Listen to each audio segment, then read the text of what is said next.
আমি এমন শান্তশিষ্ট স্বামী চাই না। তার অতিরিক্ত ভালোবাসা আমি অতিষ্ঠ হয়ে গেছি। সে আমার উপর কখনো কোনো রাগ করে না, একটুও চিৎকার চেঁচামেচি করে না, আমাদের মধ্যে কখনো কোনো ঝগড়া হয় না। আমি ভুল করি, যাই করি, কিচ্ছু বলে না। আপনি জানেন, আমি সকালে ঘুম থেকে ওঠার আগে সে চা রেডি করে বসে থাকে আমার জন্য। বাড়িতে এতগুলো কাজের লোক আছে, কিন্তু সে আমার সব কাজ নিজ হাতে করে। তার এই অতিরিক্ত ভালোবাসা আমি আর সহ্য করতে পারছি না। আমি এরকম দাম্পত্য জীবন চাই না।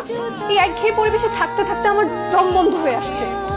আমি তাই চাই আমার হাজবেন্ডের কাছ থেকে আলাদা হয়ে যেতে।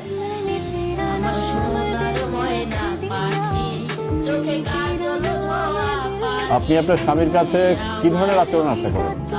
আমি তর্ক করতে চাই, ঝগড়া করতে চাই, ঝগড়াঝাটি হবে, মারামারি হবে, দরকার হলে সে আমার গায়ে হাত তুলবে, তারপর আমি রাগ করবো, কথা বলবো না, সে সরি বলবে, কিন্তু আমার রাগ ভাঙবে না। দুজন একই সাথে থাকবো রাতে, কিন্তু দুজন দুদিকে থাকবে না।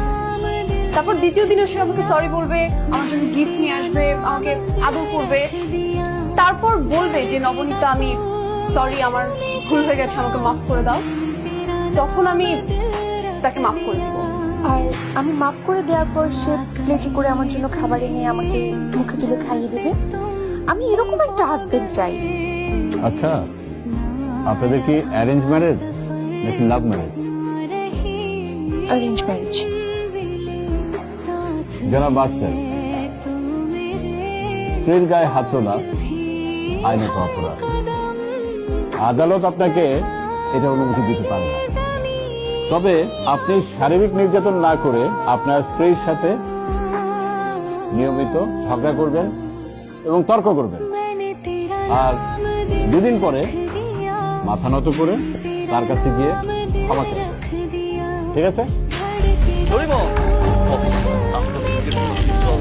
তুমি সরম থাক। বাসায় চলো, বাসায় গিয়ে কথা বলবো। আমি যাবো না তোমার সাথে। বাসায় যাই, বাসায় যাই, বাসায় কথা বলি, গাইড ড্রাইভার থাকবো না, না। থাকতে হবে না।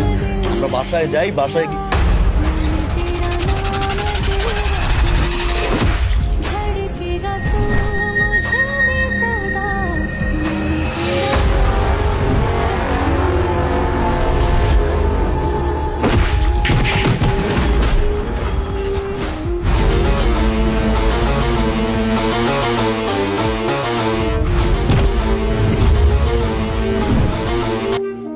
তুমি কে?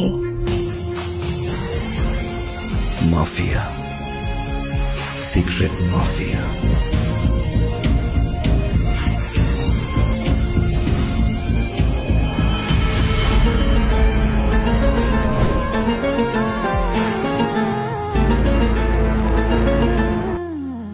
আচ্ছা, তুমি এত বড় একজন মাফিয়া, কিন্তু আমার সাথে এত ভালো ব্যবহার করবে?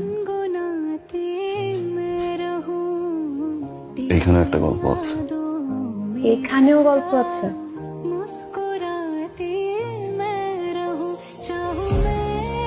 ঠিক আছে, সেই গল্পটা শুনো। আমার বাবা ছিলেন একজন ট্রাক ড্রাইভার। বেশিরভাগ সময় সে বাড়িতে আসতেন না,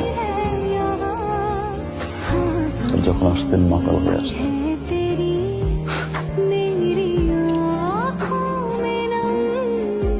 আমি আর আমার মা ঘুমিয়ে থাকতাম, বাবার জন্য অপেক্ষা করে করে ঘুমিয়ে থাকতাম। বাবা আসতো, না চলিব না কিবা গহনা নাই কয়বার মানুহ নে তো না হাবাবে না কয়বার মারা তুই বিয়া করছিস তো নয় খাবন করবো তো আর যখন বিয়ে আর কয়বার এখন বারো বেলা দিম না কয়বার এরা ইন করবো না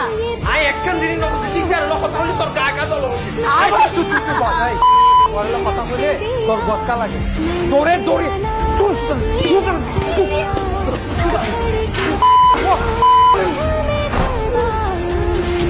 তারপর দিন পরে তোমার বাবা মার কাছে গেছিল?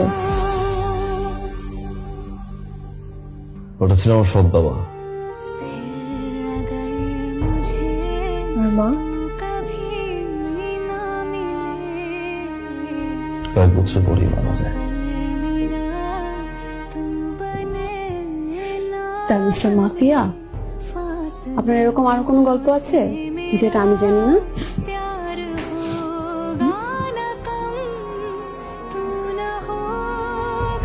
আর কোনো গল্প নেই। Sure.